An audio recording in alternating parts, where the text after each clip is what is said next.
खुलुमबाय नोंथांमोनखौ आंनि मोनसे गोदान भिडिअ बयखौबो खनसे बरायफैबाय आरोना आसा खालामो नोंथांमोना मोजाङै दं लोगोसे आंबो नोंथांमोननि अननाय सापर्ट लोगोसे इसोरनि अननायाव जोबोद मोजाङै दं आरोना आं दिनै नोंथांमोननि सिगाङाव मोनसे भिडिअ लाबोनो नागिरदों नोंथांमोना थाम्बनेल नायनानै आंनि भिडिअखौ एसेब्लाबो हमनो हाखाबाय जानांगौ मारै भिडिअ मानो होनबा आथिखालाव मानसि गोमानाय सोरबा हिन्जाव दोनखारनाय सोरनिबा हिन्जावखौ लाना खारनाय बेबायदि गोबां माने घटना खोनायो आरोना ओमफ्राय मानसिफ्रा बेनिखायनो मानसि गोमादों होनबाथाय बारा गोबां माबा मोनसे सिन्था खालामला आरोना माने कमन सानग्रा जाबाय माने बेबायदि जाखायो गोमाखायो होननानै सानो आरोना थेवबो दिनैनि केसा एसे बेलेग मानो होनबा माने हिन्जावसा गथ' उन्दै बैसो जायै गथ' नालाय बिनि केसा एसे बेलेग आरोना ओमफ्राय बे बैसो जायै गथ' बे समावथ' नोङो मबाइल आखायाव थाया नालाय बे गथ'आ माबोरै गोमाखो न'निफ्राय माबोरै बिदि स्कुलाव थांनाय गथ'आनो माबोरै स्कुलनिफ्राय गोमालायनाय जाखो बे सोर लांखो सोरजों माबायदि कन्टेक्ट खालामनानै बेबायदि बेनिफ्राय हरखाब गोमाखो रावबो मिथिलायै एसे गोबाव गेप्स बेबो जाथि खुरमाफोरा खबर लाजोब्बाय गैया ओमफ्राय पुलिसनोबो एफआइआर होनाय जाबायनो बेबायदि होनबाबो माने दानिसिम खबर गैया ओमफ्राय बिदि पेपार मिडियाफ्रावबो होनाय जादों आरोना थेवबो दिनै खबर गैया दासिम आं सानो माने पेपार मिडियाखौथ' सोरबायदि नायो आथिखालाव आं पेपार मिडियाव होनायखौ ओरैनो माने मेम'रि बायदि सानना दोयो ओमफ्राय मानो होनबा दिनैनि दिनाव पेपारखौ सोरबायदिया नायो जास्ट बे एकदम जाय बायदि मानसिया माने न'निफ्राय अबेबा मोनसे सकसिम बा अफिससिम थांनानै जाय मानसिया थांलाय फैलाय खालामो जाय मानसिया ससियेलि माने रावजोंबो बेबायदि टार्म्स गैयि मानसियासो माने पेपारखौ नायो आरोना थ' बेबायदि बेलायाव अकल माने पेपारावल' होनानै दोनोब्ला बे गथ'खौ आं मोनगोनखौ आसा खालामाखै आरोना मानो होनबा पेपारखौ अल एज रावबो रायना दा बिदियाव थ' बिनि सोलाय मबाइलाव माने होना होयोब्ला इउटुब फेसबुकफ्राव जुदि होना होयोब्ला बयबो नुजोबगोन आरोना बयनिबो आखाइ दंखायो नालाय थ' बेनिखायनो आं सानदों आरोना दहाय बिफानिसिम आं कन्टेक्ट खालामनानै माने बिफाखौ आङो नैबे भिडिअखौ खालामनो अर्डार लादों आरोना अर्डारा बिफाया माने जागोन नांगौखाय आंबो नैबे भिडिअखौ लानाय जादों आरोना जाहाथे नोंथांमोना आंनि जिथुनाखि साबसक्राइबार जायनिखि माने भिडिअ नायगिरि नोंथांमोना जुदि नायसनोब्ला आंनि भिडिअखौ नायनानै जुदि नैबे गथ'खौ जुदि बायोब्ला आरोना न'खरसिम इनफरमेसन बा खौरां हरनो दाबाव आरोना माने गथ'आथ' बैसो जायाखै नालाय उन्दैसो माने बेबायदि बेलायाव खुरमाफोरनाव बबेबा थांदोंब्लाबो जेनेबा खुरमाफोरनाव थाहैनो नांगौ आसा खालामो थेवबो बेयाव बिदि गैयानो ओमफ्राय लोगोफोरनावबो थाहैथावथाव आरोना ओमफ्राय बेबायदिथ' गुबुनजों बेबायदि टार्म्स लालायनानै मबाइल लालायनायबोथ' बैसो जायाखै नालाय थ' बेनिखायनो माने साननो गोनां जादों आरोना गोबां माने सिन्थायाव गोलैनो गोनां जादों न'खरनिया दा बिनि थाखाय गोबां दुखु गोबां सिन्था बेखौनो आं नोंथांमोननि ससे भिडिअखौ नैबेखौ लाबोनाय जादों आरोना ओमफ्राय बिफानियाव माखासे मोनसे कल रेकर्ड दानि बानायनानै लादों नोंथांमोना खोनासंबानो बे हिन्जावसा गथ'आ माबायदि गोमानाय ओमफ्राय बबेनिमोन बेखौ नोंथांमोना फुल डिटेल्स नायनानै लाबानो जाबाय आरोना आं बेवहाय जायबा गोमादों जाय हिन्जावसा गोमादों बिदि फुल डिटेल्सखौ एसे बुंनानै होनोसै आरोना ओरैनोबाबो दा आं माबायाव होना होखागोन आरो बुंनायबो दंखायो बिफानि आं कल रेकर्ड माखासे दहाय बानायनानै लादों बिफाया मा बुङो नोंथांमोना दा ससे थांनानै कल रेकर्डखौ खोनासंनो हागोन आरोना दा बिनि सिगां माने नैबे हिन्जावसानि फुल डिटेल्सखौ आं बेयाव होनो नागिरदों आरोना मुङा जाहैबाय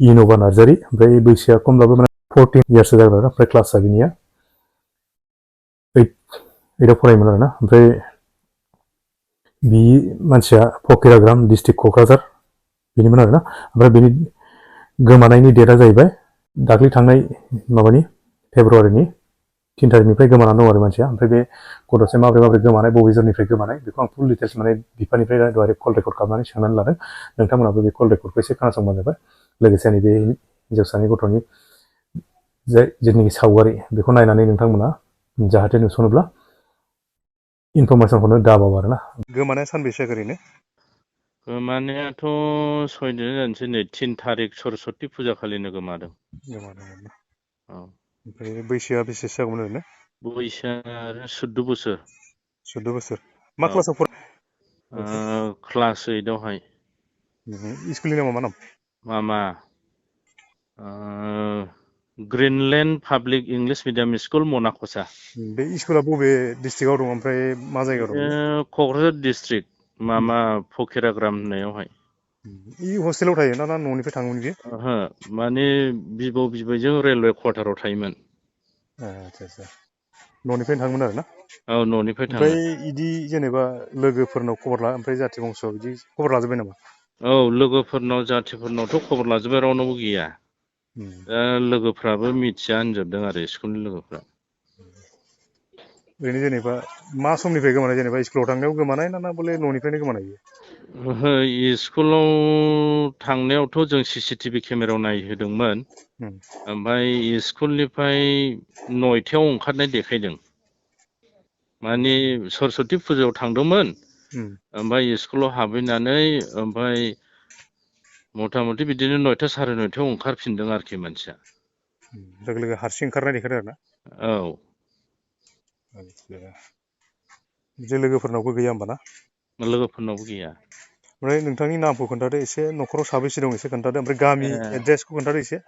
औ, आंनाथ' एडवार्ड नार्जारि। अरिजिनेल गामिया मथामबिल, पस्ट अफिस रायमना, डिस्ट्रिक्ट क'क्राझार। ओमफ्राय गथ'नि बिमानि नामा मा नाम?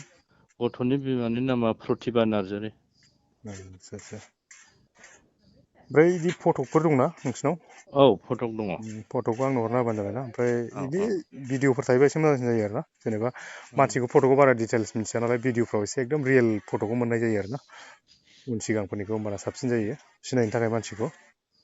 भिडिअ'आथ' खेबनानै दोननायबो जायासै। जागोन दे, फटकबाबो जागोन बारु।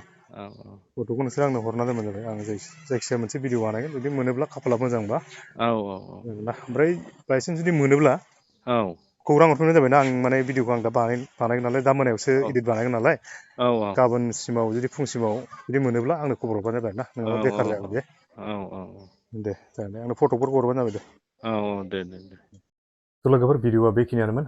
ओमफ्राय जाय एसे खबर मोनो बा इनफरमेसन मोनो, अननानै गावजों गाव बर'जों बर' सापर्ट होलायनो बा खबर होलायनो थाखाय नोंथांमोननि सिगाङाव गुरैयै आर'ज गाबनाय जाबाय आरो ना। जाहाथे जों माने बे गथ'खौ माने मोजाङै मोजां न'आव मोनहैफिननो हायो, बा बिमा बिफानि खाथियाव जाहाथे मोजाङै मोजां सहैहोनो हायो। बेखौनो आं बे भिडिअखौ नोंथांमोननि सिगाङाव लाबोनानै दिनैनि भिडिअखौ बेखिनियावनो फोजोबनाय जाबाय आरो ना। गासैनिसिमबो थेंक इउ फर वाचिं।